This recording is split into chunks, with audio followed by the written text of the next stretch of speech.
Il y a longtemps. La petite fille qui était devant moi me demanda « Que s'est-il passé avant ?» Oh, il y a longtemps, tu sais, le monde était très différent. Il y avait déjà moins de monde et il vivait plus près de la terre. Il connaissait le langage de la pluie, des récoltes et du grand Créateur. Il savait même parler aux étoiles et au peuple du ciel. Ils étaient conscients que la vie était sacrée et provenait de l'union de la terre-mère et du ciel Père. À cette époque, il y avait un certain équilibre et les êtres humains étaient, semble-t-il, plus sereins. Ils se parlaient et ils faisaient tout plein de choses ensemble. Mais il s'est produit alors quelque chose. Personne ne sait vraiment pourquoi, mais les gens se sont mis à oublier qui ils étaient. Ils se sont alors sentis séparés de la terre, des autres et même de celui qui les avait créés. Perdus, ils erraient dans la vie, chacun dans sa direction. Ainsi séparés, ils croyaient qu'ils devaient combattre pour survivre dans ce monde et qu'il leur fallait se défendre contre ces mêmes forces de vie avec lesquelles ils vivaient auparavant en harmonie et en lesquelles ils avaient confiance. Bientôt, ils employèrent toute leur énergie à se protéger de leur environnement au lieu de faire la paix avec eux-mêmes, avec leur monde intérieur.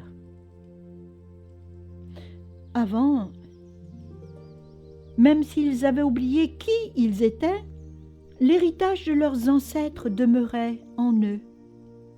Ils en avaient encore le souvenir, mais après, la nuit, dans leurs rêves, ils savaient qu'ils possédaient encore le pouvoir de guérir leur corps, de faire tomber la pluie et de parler aux ancêtres.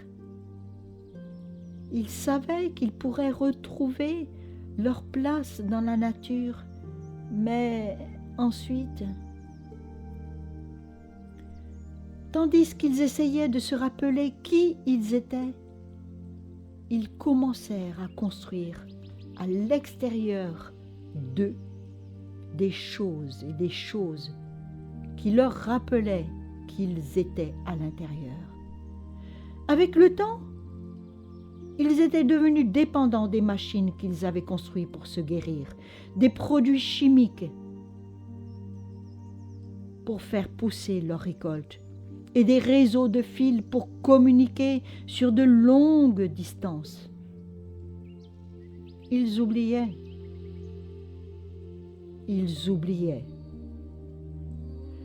Plus ils s'éloignaient de leur pouvoir intérieur et plus leur vie extérieure s'encombrait de choses dont ils croyaient qu'elles pouvaient les rendre heureux. Cette société s'était-elle enfoncée dans l'incapacité de créer un monde meilleur au point de devenir inapte à soulager les souffrances causées par des maladies inconnues? Puis, ils furent enfermés dans leurs intérieurs, Mais il s'ennuyait et se croyait malheureux. Pouvait-il encore espérer la paix qui les rassemblerait, alors qu'ils étaient devenus insignifiants en présence de menaces toujours plus importantes, tandis que le monde se divisait plus que jamais selon les croyances religieuses, politiques, les races et les frontières. Comme si en s'éloignant de la relation avec la terre, avec le corps et avec l'univers, il se vidait de toute substance, de toute essence. L'humain se préoccupait d'éviter les maladies plutôt que de vivre en santé, d'échapper à la guerre au lieu de collaborer à la paix. L'humanité était depuis longtemps en voie de survie, sans vraiment s'en inquiéter. Perdue dans mes pensées, j'entendis la petite fille me demander : « Mais alors, comment l'histoire s'est-elle terminée ? Les gens ont-ils retrouvé leur pouvoir et se sont-ils finalement souvenus de qui ils étaient ? Que leur est-il arrivé ? » Nul ne le sait, petite fille.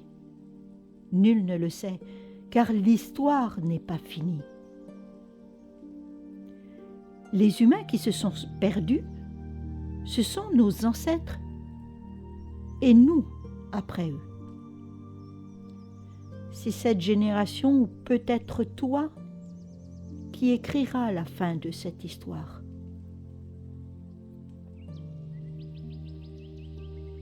Le soleil était couché depuis longtemps. Y avait-il quelque chose en chacun de nous qui n'était pas limité par le temps, ni par l'espace, ni même par la mort? Le savoir était-il oublié à jamais? Je suis désolée, petite fille, de te laisser ce monde en héritage. Je suis vraiment désolée. Alors que je pleurais à l'eau chaude de larmes, la silhouette de la petite fille s'évapora jusqu'à disparaître dans le premier rayon de soleil apparaissant à l'horizon. Les bourgeons, les fleurs et les fruits apparurent en un instant. Tout devint silence. Tout devint présence. Alors, sans plus attendre, de chenille pour qui la chrysalide veut dire mort, je devins papillon et la chrysalide me parla de renaissance. Ne me demandez pas comment cela s'est fait, ni à quelle heure j'ai su qu'il me fallait sortir de la chrysalide. Ce fut chose faite. Cela s'est fait, cela s'est réalisé, parce que j'avais choisi de le vivre. J'avais choisi de le vivre, tout simplement.